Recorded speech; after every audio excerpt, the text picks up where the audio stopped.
If you want to know why smuggler Subhash Kapoor is in a Tamil Nadu jail and waiting for a trial, please watch this video till end.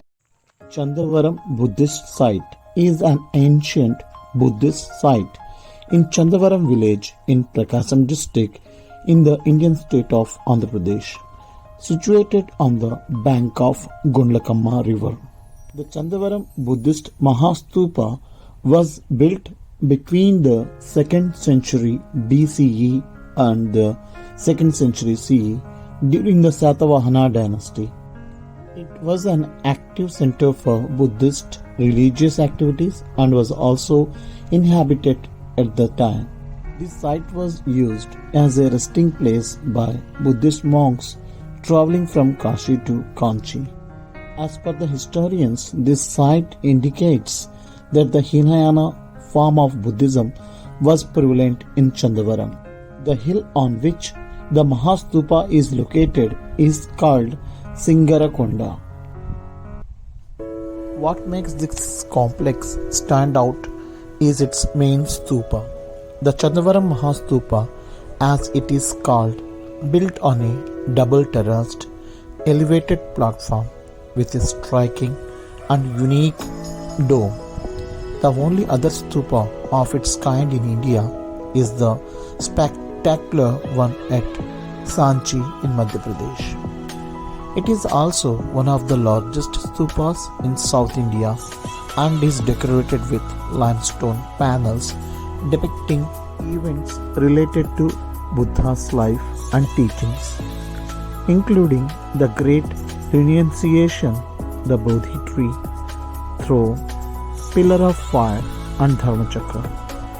Interestingly, the absence of ayaka platforms in the 4 directions with 5 inscribed pillars on each of them, like that at Nagarjunakonda, implies the prevalence of Theravada Buddhism in this area in the bygone era. Over the centuries, with the decline in Buddhism, this grand site was completely forgotten. The real tragedy, however, is that before its excavation, this historic site was exploited for building materials by locals, eroding much of its original structure. The complex has also been hunting ground for smugglers of antiquities, as the panel returned by Australia demonstrates. That's not all. The on-site museum, which housed excavated artifacts, was pillaged by thieves thrice between October 2000 and March 2001 and has remained shut ever since. In 2015, the state government initiated a conservation effort here, hoping to bring the Chandavaram complex into the Buddhist circuit of Andhra Pradesh and offer tourists a reason to travel here. The nearest airport is the Vijayawada International Airport, which is 150 kilometers far from Chandavaram. The nearest railway stations are Donakonda and Vongol, which are connected to major cities in India.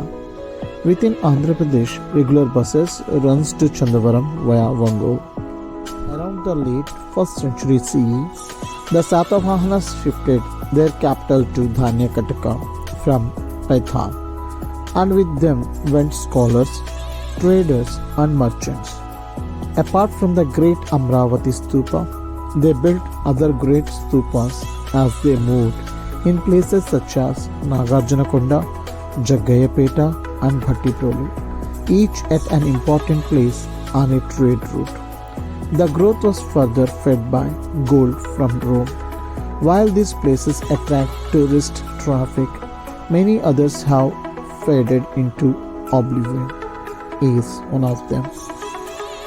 Located on the banks of the Gundlakamma river in Prakasam district, the complex was discovered as recently as 1964 by a team led by Dr. V.V. Krishna Sastry, former director of the Department of Archaeology and Museum.